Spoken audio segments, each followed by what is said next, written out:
You're listening to the Military Millionaire Podcast, a show about real estate investing for the working class.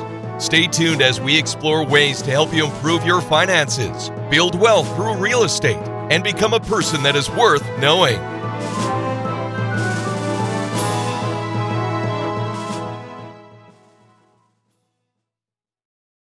Welcome, Military Millionaires. I am your host, Alex Felice, and I'm joined by our favorite mustachioed Marine, David Pere. Our guest today is the host of the Beyond Homo Sapien Podcast, where he discusses human evolution and overcoming our limiting beliefs. He is a prior service Army guy. He's an entrepreneur. He's excited to have an insanely hyped show with us right now. Let me introduce you to Paul Tokgozoglu. Welcome, Paul. How are you? I'm great. Thanks for that. I appreciate it. That was a good one. I felt like that was a UFC or something. I'm never going to get to do an intro again. Like, I'm just dope. slowly getting rooted out of my own. Put on the credits. Dave started. Damn. Where is he? Paul, what? Tell us a little bit about yourself. What's up, guys? Thanks for having me here. So I joined the Army back in 2014 as a military police officer. I got out of ROTC and thought I had a ton of answers. And then I got to the big Army, realized I had no answers. And I was just and I got stuck at a staff position for about a year and a half. And honestly, it was not what I was expecting. And the military is great. Overall, like, great experience. I got stationed in Germany, which was awesome. And ultimately, like, one of the greatest personal growth experiences I've ever had by far. But ultimately not for me. And I started to have a lot of mental health issues while I was over there. Like, I just could not stand being in an office. Like, this whole staff thing was just not for me. Like, I was working, you guys are in the military, so you know, I was working in a Brigade S3 shop for managing, like, you know, a couple thousand soldiers. And I was just writing op orders 24/7, doing PowerPoints 24/7, briefing colonels 24/7, not 24/7, but you understand, not 24/7. They did allow me to go home. I just want to be clear on that. But again. You get what I'm saying. And I was like, holy shit. I was like, what did I get myself into? I was like, it was like that for the first year and a half. And the whole time they were all like, well, who put you here? They're like, you should be a platoon leader. They're like, how did you get at this job? Like, no one in my chain of command could understand how I even, like, showed up. And that was the story of my military career, honestly. It was like, everyone was just always surprised. My whole career was like, just HRC didn't like me. I don't know. I was cursed. But ultimately, I felt like a victim for a long time. I felt like the military tricked me. ROTC tricked me. You know, this isn't what I signed up for. I thought it was going to be different. And I was having a lot of mental health issues. I was having a lot of anxiety. I was having panic attacks every day because I felt trapped. You know, I was like, man, I just can't get out of this sort of thing. And then it didn't click for me until I took control and I changed my perspective. And I saw, like, no, this is what I signed up for. This is what I need to do. And ultimately, this is to serve me. This is in my highest good. There's something here that I'm supposed to learn. There's some lesson here that I'm missing. You know, I switched that whole perspective with the help of kind of getting into Hermetic philosophy and getting into different spiritual practices and things like that. That I was kind of diving into. And then I got into entrepreneurship and I found podcasting. And then it kind of clicked for me. I was like, no, I'm supposed to be getting into podcasting and marketing and setting myself up for when I get out of the Army.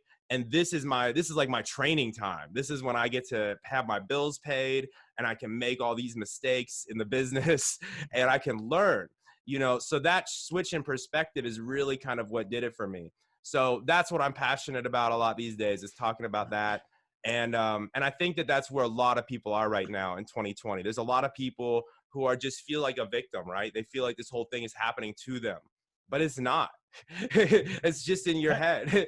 Can I sum that whole thing up? Because I love that story. I think a lot of entrepreneurs and a lot of people in our field go through this. And I think it comes down to self-responsibility. And it's something that we aren't good as a culture about promoting. You know, everybody, like you said, is a victim. They're all entitled, right? Yeah. Can't lose nothing bad. And if it happens to you, it's not fair. And well, the world shouldn't be unfair.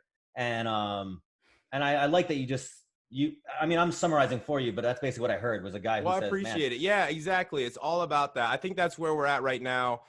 collectively as a species. You know, my podcast I started is about human evolution, kind of where this is all going. And I think that's what's happening is right now we're at a time where we have all this stuff that's coming to light. You know, whether you're on the right or the left, there's fishy stuff happening. No matter how you look at it, you know, there's something fishy going on. And it's all about saying, hey, no, we're the ones who elected these people. We're the ones who voted, you know, who established this government, right? It's supposed to be a representative government. Or if you're in the military, like we're the ones who joined the military, right? Like we're the ones who signed up. They didn't fucking point a gun at us and say, you gotta sign up. Like, you know what I mean? So it's all about that being like, no, this is the situation we're in. We're the ones who voted these people into power. If we don't like it, guess what? We're going to have to research better candidates and vote accordingly. You know, things like that, you know, and that's what people are missing. They're just victim mode, straight victim mode. So what about maybe a little more micro than that, right? Because, well, I understand your position, but maybe we can get an example that doesn't infuriate me so much. What about people's personal lives, right? Like people are they're fussing about their financial situation and they expect for sure maybe the government to fix it. What about that? I don't like that mentality too much. Like, here's my view on that kind of stuff is, I don't think the government should have, I'm very like libertarian in a lot of my beliefs these days. It's like, I'm not a big fan of the government dishing out money in general. However, I'm also not a fan of them giving you and me $1,200 and the bankers on Wall Street trillions. And then we pay for that money through inflation over time. We're not going to see that, but it's still a tax, right? If the price of goods goes up 10% because of this giant bailout we gave, that's a 10% tax on you and me.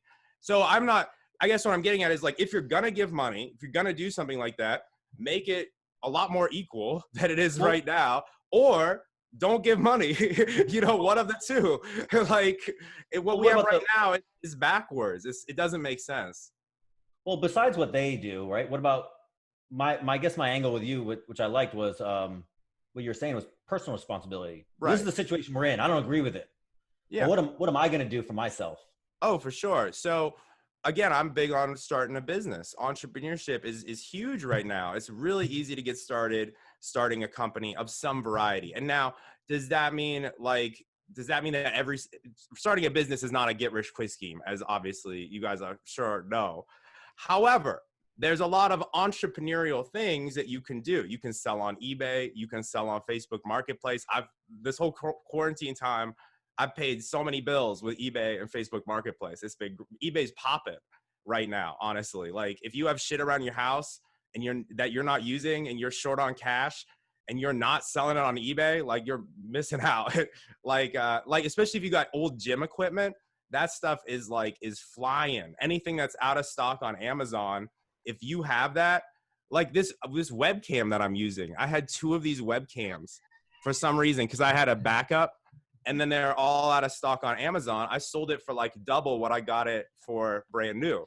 So I guess that's kind of what I'm getting at. It's like, okay, like, yeah, it's hard to start a business. It's hard to do X, Y, Z. You might not be an expert digital marketer day one for sure, but there's so many things we could do. Like you can teach online. You can what's it called? You can be a virtual assistant. You can do there's a lot of like menial work you can do online, like kind of boring hourly sort of stuff, but it can help. Like there's a lot of kind of these more, you got to open your mind is what I'm saying. You got to think a little outside the box and be like, okay, what's a entrepreneurial way we can help each other right now? Does that make sense? Yeah, I'm just curious if David wanted to talk this podcast or he just wants me to run the show. I don't know. You guys are having fun. I'm over here listening, and I'm just waiting to be able to say like, all right, so what about psychedelics? But I don't know if we're there yet. He said ethnogenic research. That's what that means, right? Ethnogenic research. I like that. Isn't that what you called it? Ethnogenic. What'd you call it? Isn't that what it is?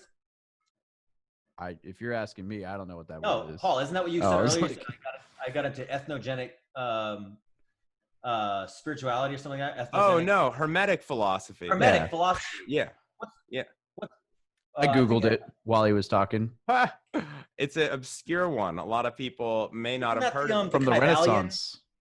Isn't the Kybalion that book about Hermetic philosophy? The Kybalion. That's one of the more, the Kybalion is honestly more of a new thought book, but it's inspired by Hermeticism.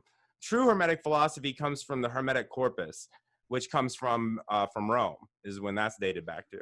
So what is brief, 5,000 view overview of Hermetic philosophy? It allegedly is the ancient tradition of Greece and Egypt and the ancient mystery schools of the world, the ancient kind of initiatory priesthoods or secret societies or whatever you want to call it. And this teaching, this philosophy was brought back from the Crusades to Florence during the Renaissance, and Cosimo Medici, he put a whole, I forget if it was Cosimo, might have been his father.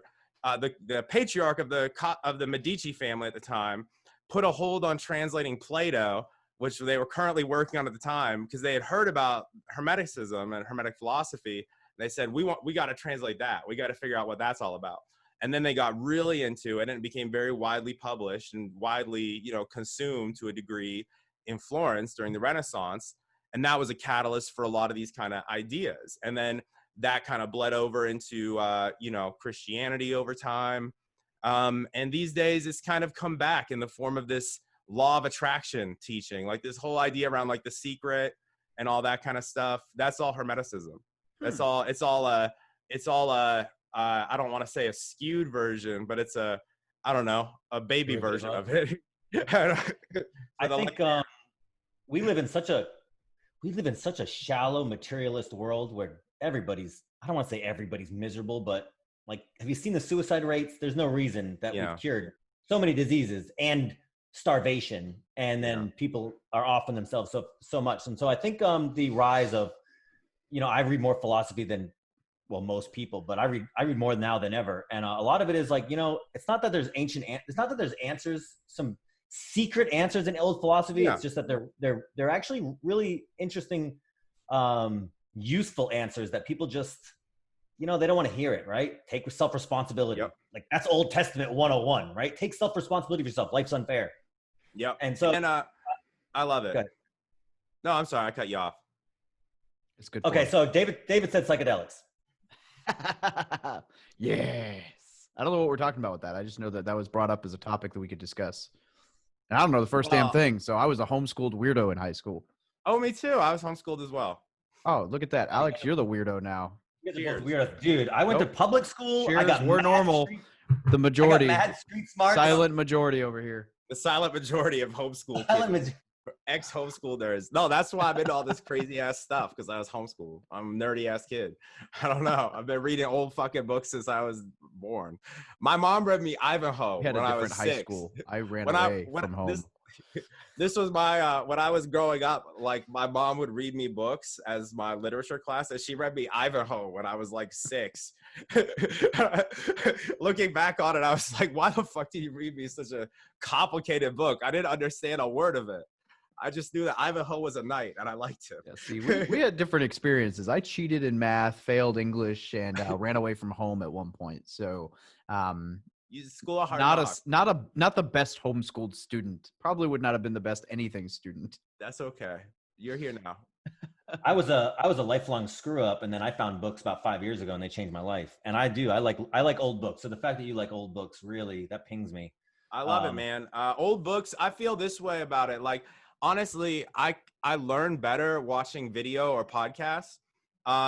So like if someone's alive today, I'd rather watch a video. Like that's why I like Joe Rogan's podcast. I'm like, man, I'd rather watch like Elon Musk talk on Joe Rogan's podcast versus like read Elon Musk's book, if that makes sense.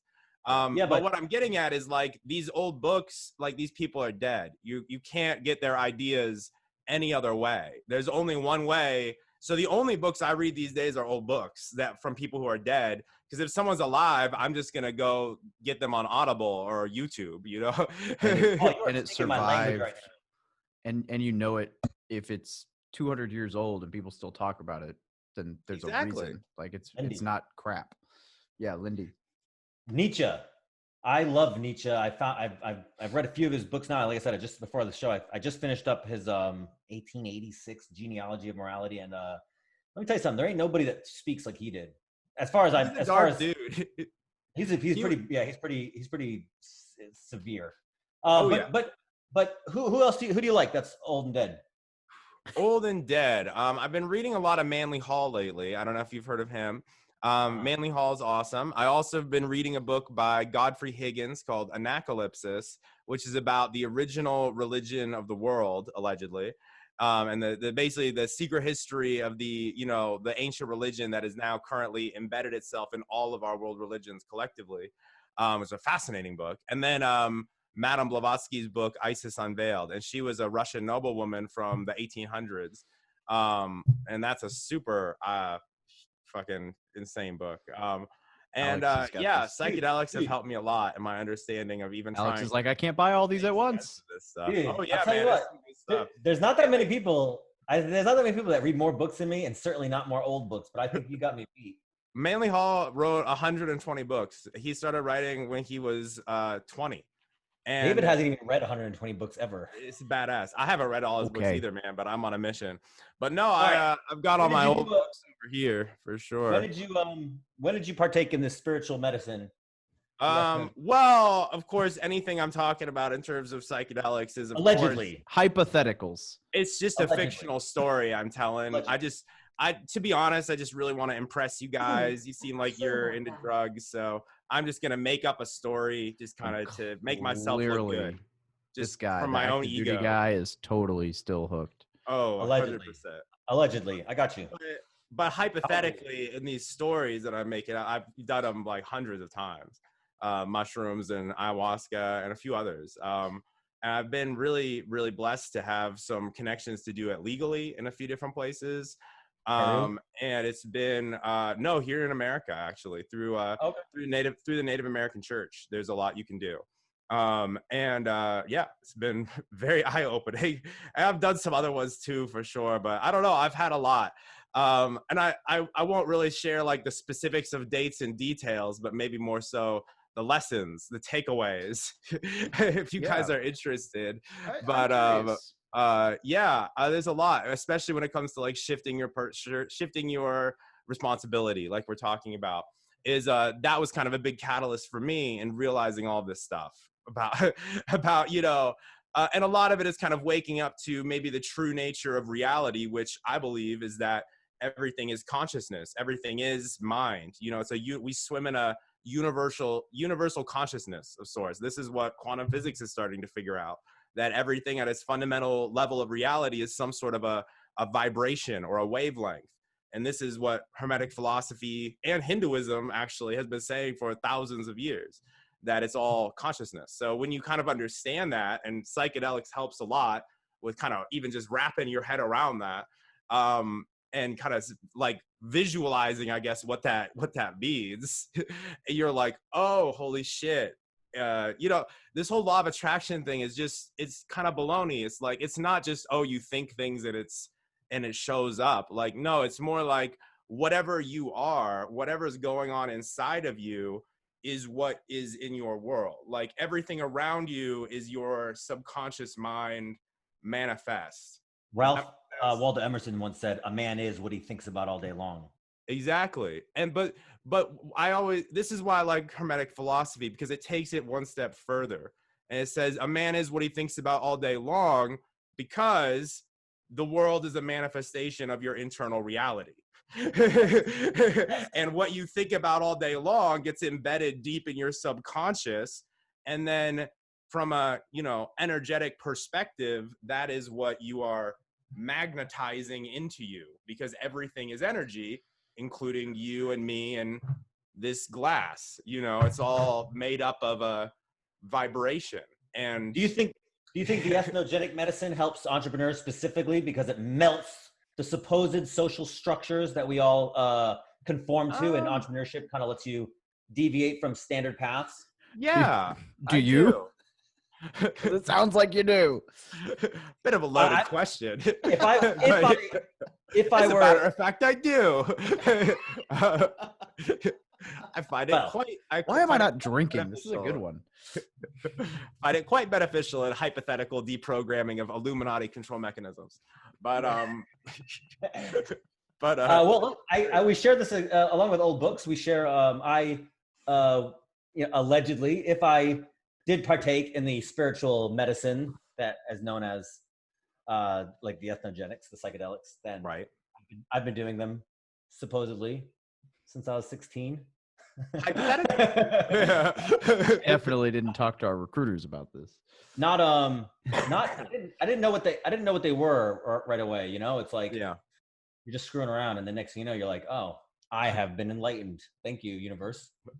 But there's not that many people that will come out and openly talk about it yet. Although I think the shift, the cultural shift is certainly in progress and is gaining steam. Have you read Michael Pollan's book, How to Change Your Mind? No, but I've listened to him talk about it on like 3 or 4 different podcasts. So I feel like I read it, and I'm really familiar with his work in general. Yeah, it's I get it. He's into it. You know, I took away from it. I was like, I listened to him and on some podcast. I was like, he gets it. Thumbs up. I was like, okay, sweet. It's not if you're already convinced, it's not a book you need, but it is a good bridge for the unconvinced to be like, oh wait, this isn't screwing around. There's some real value here. Oh yeah, there is. There's also a lot of craziness there, and but in a good way. And like, I don't know. I'll share one such experience that I like to bring up to help people understand some of the craziness that you might experience. Like, one time I had a experience with an intensely psychedelic substance, and in this experience, I encountered the Egyptian gods, and I saw Horus and Osiris and Isis all standing around me, and they were like giants, and I was just this little tiny human just staring up at them. And they looked at me and they said, "We have a very important message for you. We have called you here to give you a crucial message for humanity." I said, "What is it?" Like, I'm waiting. You know, I'm just like in awe. They're like, "Don't use plastic. Plastic is terrible for your health." They said plastic gets around the necks of little animals and it chokes them. It's terrible. And they said in a couple years, science will reveal that plastic has been poisoning our water supply, and that we've secretly been contaminating our body with microplastics, and it's going to be the cause of a lot of our problems. They're like, if you do anything after this day, avoid plastic forever. And I looked at them and I was like, this is the message that you called me? That this is it? This is it? They're like, yes, this is what we want you to take away from this experience. And it was not what I was expecting. It was not. First of all, I didn't know I'd be meeting the Egyptian gods that day. Didn't know they cared so much about plastic, but I have been drinking out of glass ever since. So it's these sorts of things that make the psychedelic experience one of my favorite things, because it will change your life in unexpected ways. Yes, sometimes it really is like you're confronting your demons, you're facing your biggest fears, you're changing your whole perspective. And then other times it's just fucking silly and it's just fun, and you just have some wild experience, and you're like, why the fuck are the Egyptian gods so obsessed with plastic? But then you start to think about it. You're like, well, I do drink out of plastic all the fucking time. Maybe the Egyptian gods are right. Who the fuck knows? But so I hope that explains some of it. That's very helpful. Yeah, that's very helpful for people. I'm learning stuff. This is interesting to me. Don't use plastic, man. I don't know. I mean, they seem pretty fucking convinced. Hey, what's up, guys? I wanted to take a brief moment and talk to you about one of my favorite websites or apps for finances, and that is Personal Capital. Now, what Personal Capital does is you can go in and you can set it up. It takes a few minutes, but you can link every financial institution account that you own to it, including the Thrift Savings Plan. You link it all to this. You can even link your properties, as far as like, you can link your mortgage, and then you can put what you think the property is worth, and it does all sorts of stuff, tracks your spending, all this other stuff. But my favorite thing is that it is a net worth tracker. So if you put that your properties go up in value, or it's worth $500,000, every time you pay off your mortgage, that will show, and then it will just update, and now you know, hey, my net worth is increasing, or you see that your TSP increased, or you see that your credit card debt went up and you need to pay some down, or you see your credit card down and you have more network. So it's a phenomenal way to track everything in one spot, and you can also see a lot of great statistics. Just a phenomenal app. I'll put the link down below for you guys. All right, let's switch subject. Let me ask you about the podcast. Yeah, please. How long have you been doing it? I've been podcasting for about 5 years. I started with a show about jiu-jitsu because I'm really into Brazilian jiu-jitsu. I've been doing jiu-jitsu for about 10 years. So I didn't know anything about much of anything other than jiu-jitsu when I started. And then I learned about all this other stuff that I talk about now. So I did that for like 2 or 3 years. And then ever since then I switched because I realized I had a lot more I like to talk about. And I was having a lot of crazy thoughts and kind of epiphanies about some of the things I was learning. And then I switched the topic, and now it's about human evolution. And I've been doing that for like 2 years, 2.5 years. Is it a guest show or is it just you? It's a little bit of both. It's like half and half, I would say. Yeah. That's what it looks like. You do it just yourself? Yeah. Man, I'll tell you what, I tried to do a podcast about 2 years ago and I bombed it. It was terrible. I'm not a good, I'm thankful for David Pere so much because he does all the work in this show. I just show up, wear a shirt and yell. It's amazing. It's a fantastic fit for me, but David does all the work. I couldn't deal with the production, but the way I started, because ironically, and I'm going to throw this out there because I think it's hilarious and I've never said it on recording, but ironically, his podcast was to take a group of entrepreneurs who looked like they might have some success in life and then interview them all and then interview them again and then interview them again and see who quit and who made it. But we never got to find out because the podcast host quit. Damn. Just that's saying. how you know. That's how you know it's a good show. Damn. And then you hired me. And then I brought him on because he's really a good host, but I totally understand where he's coming from because doing this shit on your own sucks sometimes. Yeah, solo shows can be tough, especially if you're just getting started. I don't know. I like them sometimes. I don't know. It depends. If I have something I want to say, then solo show. You know, I think that's good. Oh, good for you. Cool that's good for you. That's awesome. And it gives you so much power because you don't need the other person to produce. You can produce content just solely. That's so powerful. That's it's been fun, man. And also from a, marketing perspective, it allows me to target a certain keyword. If there's some, keyword that I'm trying to rank for on YouTube or Google or something, I can make a show about that topic specifically. So let me ask you about that. Let me dive into that. Do you make any money on the podcast, and is your YouTube monetized?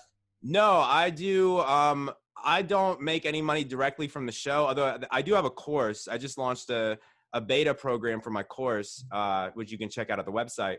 But we'll let you plug.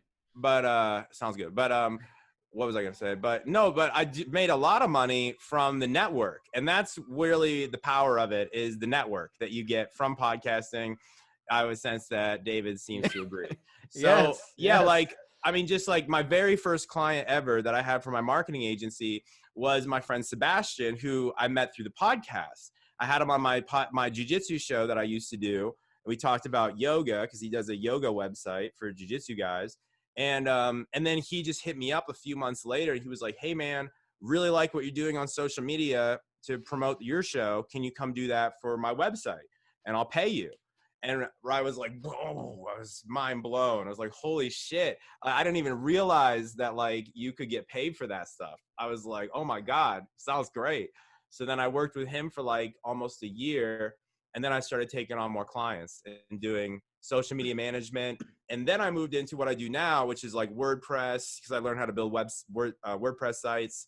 And I do like paid advertising, like Facebook ads and stuff like that. Yeah, I tell people all the time, like the two things for a podcast that like everybody talks about making money, right? Like, sure, okay, you can make some money. Like most of my, like 90% of my sponsorship is me talking about my own crap. Yeah. Like, oh, hey, you should go check this out. And I just did it because someone once told me like, you should have a sponsor, even if there's not a sponsor. So your audience gets used to it. So even if it's you, but like the money that I'm like the money in the podcast, you're like, yeah, you can make money through ads. You can make money through whatever, but it's credibility because you have a podcast, which is instant credibility.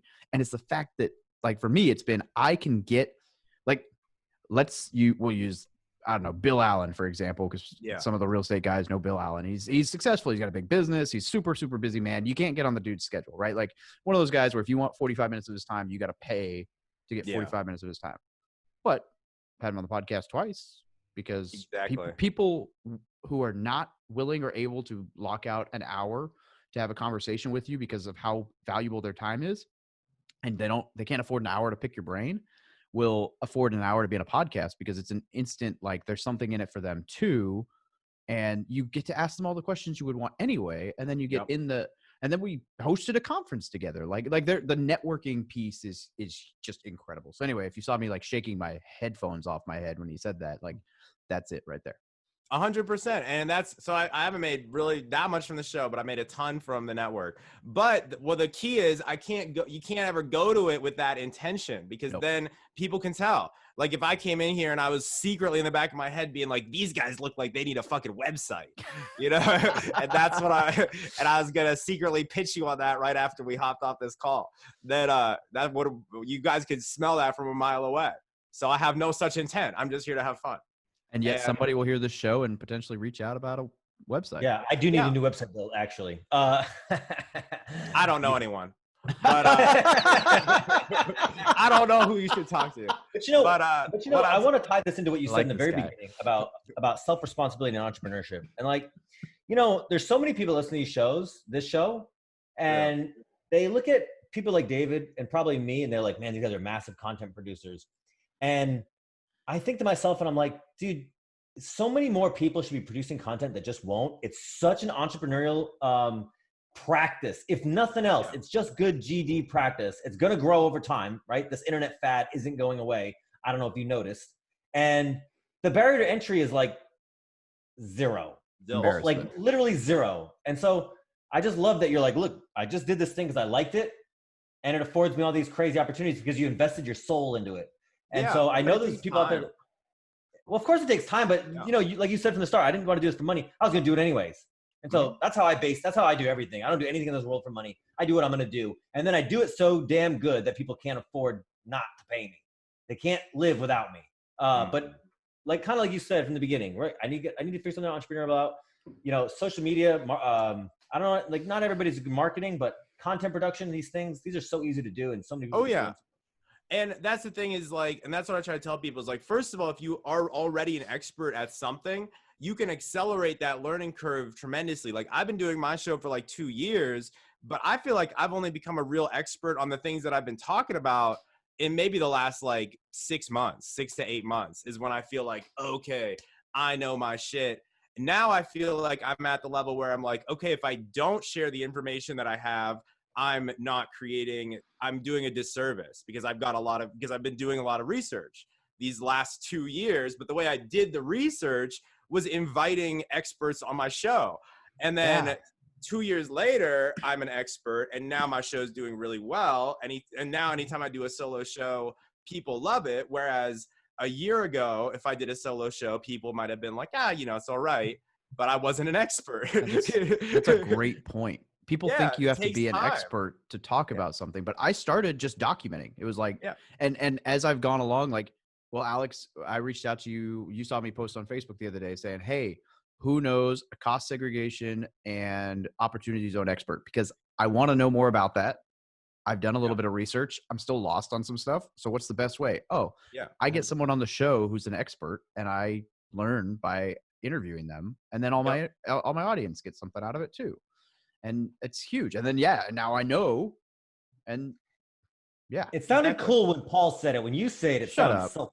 Mute you. You get people on that know what they're talking about, and you learn. It's the best way to learn. Exactly, man. And you just got to be authentic. But I guess the other flip side of that coin is like, if there's someone listening to this who wants to get into content creating, and maybe they got laid off from a job, or they have a skill. If you are an expert already, you can cut the whole journey down by half. Because if you're already an expert, let's say you're a chiropractor, or you're a doctor, or you're a massage therapist, or you're a yoga teacher, or I don't know, a lawyer. You could fucking anyone, honestly. If you have a skill and you're an expert, and you go into a podcast or a YouTube channel, like you're gonna be expert from day one, and you're gonna have a better show. So it's gonna go faster. Like it's not gonna take you maybe 2 years like it has for me. It might take you 6 months before you build a following. you know? So that's something I think people are sleeping on right now. There's a lot of people who are out of work or looking for opportunity, and they're an expert in something and they're not doing anything with that expertise. Yeah, I agree with that. And, you know, some people like me, I'm an expert at a lot of things, but I'm just too humble to put it out there. But I think, Paul doesn't know me. He doesn't know I'm joking. I was like, I'm like, yeah, okay. Everybody's good at something, and they should, you know, my brother and I sat down one weekend and we found this stupid channel about, on YouTube about this ding dong out of Sweden restoring old junk on the internet, like old junk that he wasn't even going to sell. He's just restoring it for the sake of it, right? And it's like super intricate. And it's like a 40-minute bit about him restoring some like little, you know, benchtop vise or whatever the case from that is never going to be used again, right? But I'm like, I'm just enamored. The guy doesn't talk. He doesn't show his face. He just shows me like, oh, he's cleaning it up with a wire brush, all this stuff. And I'm sitting there like, I can't get enough of this thing. It's got 2.6 million views, all these things. And I'm like, dude, people are sleeping. My dad watches people doing smoking food, the smokers. He just watches people cook food. I'm like, are you kidding me? Are you going to eat it? No, you're just watching him cook his food. Like the amount of people that will both watch to learn stuff and just voyeurism for expertise in another field. The amount of people that will do this is extraordinarily high. And so if you're good at something, go produce that content immediately. Yeah, exactly. And like we were saying before, even if you don't make money from the show, which is probably going to happen eventually if you just keep at it, it's probably going to happen one of these days. You've got so many opportunities from the network that you build. And if you are looking for work, what better way? What sounds better? Hey, are you hiring? Or, hey, want to come on my podcast? And then after you talk to them for an hour and connect, then you mention, hey, you hiring? Which of those sounds better? You know, so if you are looking for work, if you are out of work, value. People leverage the podcast. You won't even have to ask. People will come to you. Yeah, exactly. So there's so much opportunity these days. And I guess what I'm getting at with, you know, personal responsibility and entrepreneurship is like, I'm not saying every single person on planet Earth right now should start a business and they're going to be millionaires or anything like that. No, I'm saying get creative, get entrepreneurial. There's so many opportunities out there. You're probably leaving money on the table in some way. So when people realize that, it's gonna be very empowering.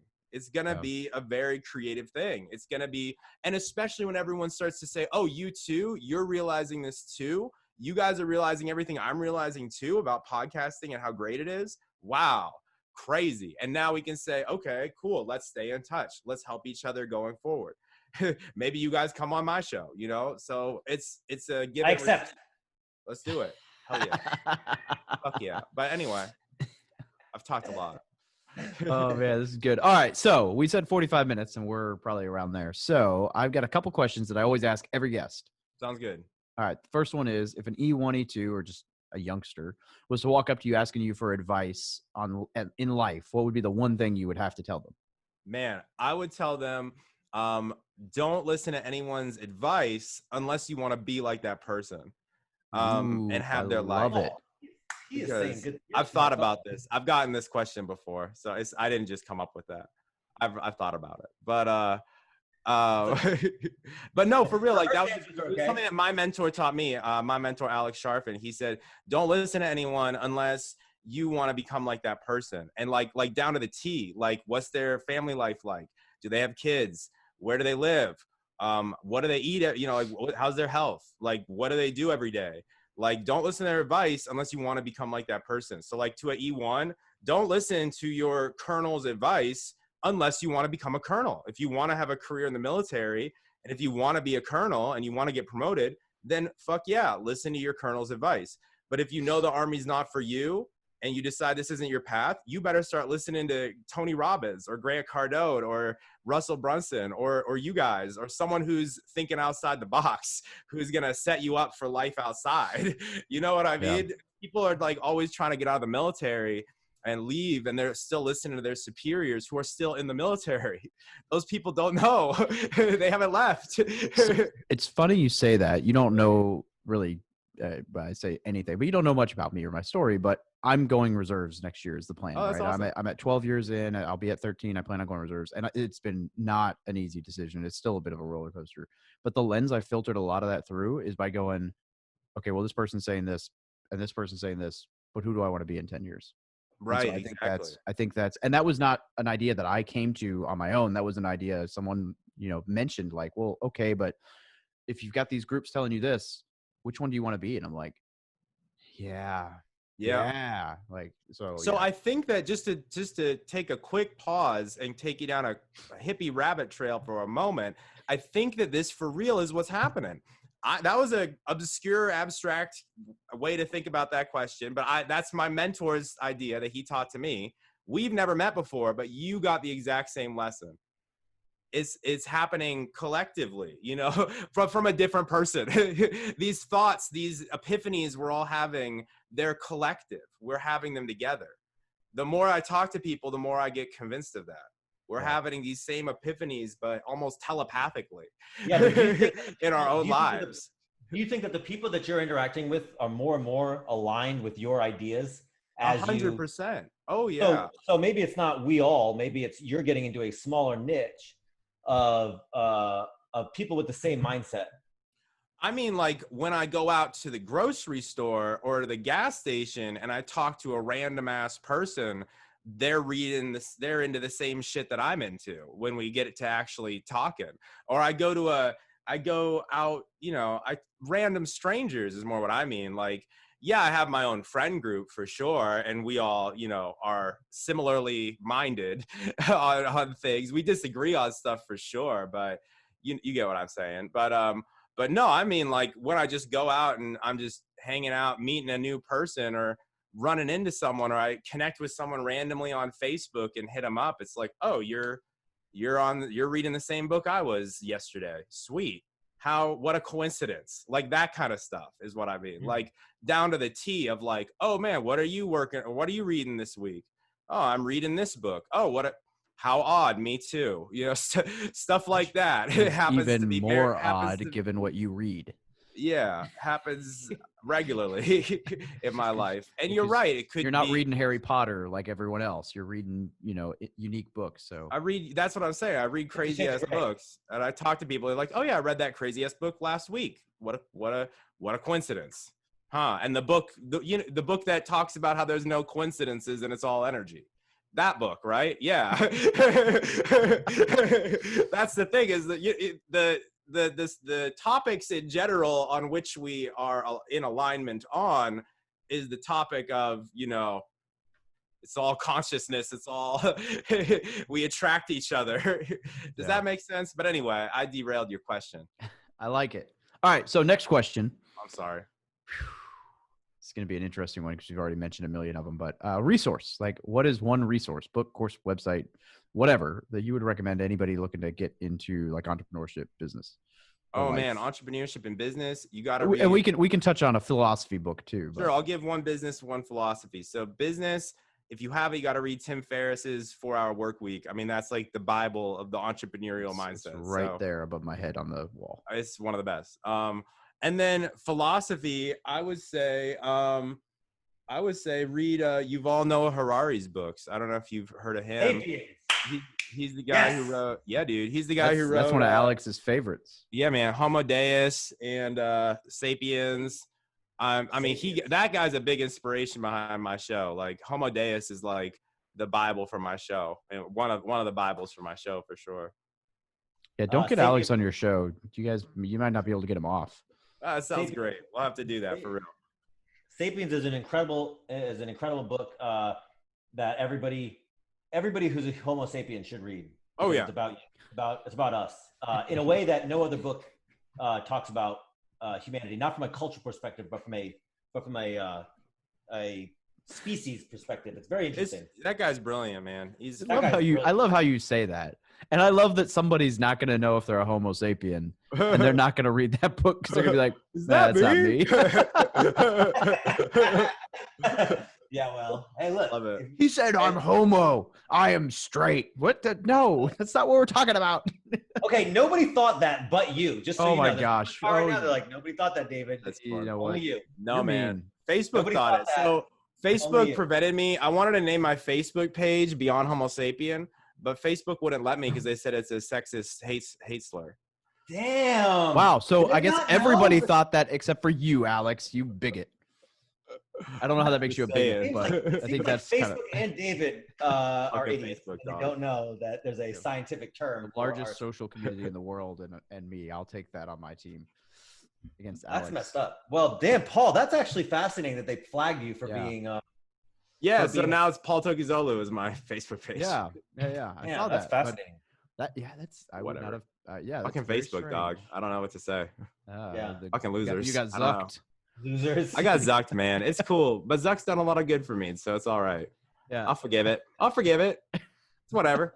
All right. So the third and final really intense question is just where can people get a hold of you? Plug your course and your website. Yeah, sure. So I've got a course right now called Phoenix. It's in its beta stage. I'm about to relaunch it. The course is set to help people who are going through like a difficult life transition and looking to kind of have some resources and support for, fixing yourself, basically getting your shit together, and emerge as a phoenix. So you can go to beyondhomosapien.com/phoenix and check that out. It's only $55 right now. I'm going to relaunch it and raise that price to the fucking moon, man. It's going to be like 10,000. No, I don't know. Can I just tell you, as if your story hasn't spoken to me enough, I love the phoenix metaphor more than almost any other like Greek myth. The phoenix metaphor is just a beautiful, an amazing way to look at life. Well, thanks, man. I appreciate it. And you might check out the book Phoenix by Manly Hall, which I also about to start reading. But anyway, and then just beyondhomosapien.com, Beyond Homo Sapien Podcast, wherever podcasts are sold and downloaded for free. Thanks, guys. And I'm on YouTube. I don't know. I'm everywhere and nowhere at once, just like all of us. But much appreciated, guys. Except you say that, and Alex is about to be everywhere that you are as he leeches. Whoa, dog. No, please. For real. Let's do a show. Maybe in August sometime. I'm busy. I'm booked till August. Hell yeah. I like it. I will listen to that podcast as long as you talk shit to Alex too and not just let him rant. It's going to be fun. It will. Sweet, guys. Well, Paul, thank you so much for joining us today. And I'm going to let Alex do the outro because he stole the intro and he's hosting. So, Alex, what are you doing? I prepared for the intro. Oh, so you're only the host. Okay, Military Millionaires. This was our show. This was Paul Tokgozoglu. He's been a fantastic guest. I basically ran the show. You are welcome. David, my fabulous co-host. Thank you for coming. We will see you in the next episode. Paul, this has been a blast. Sayonara. Thank you for listening to another episode about my journey from military to millionaire. If you liked it, be sure to visit FromMilitaryToMillionaire.com/podcast to subscribe to future podcasts. While you're there, we'd love for you to rate the show, give us a review on iTunes. Now get out there and take action.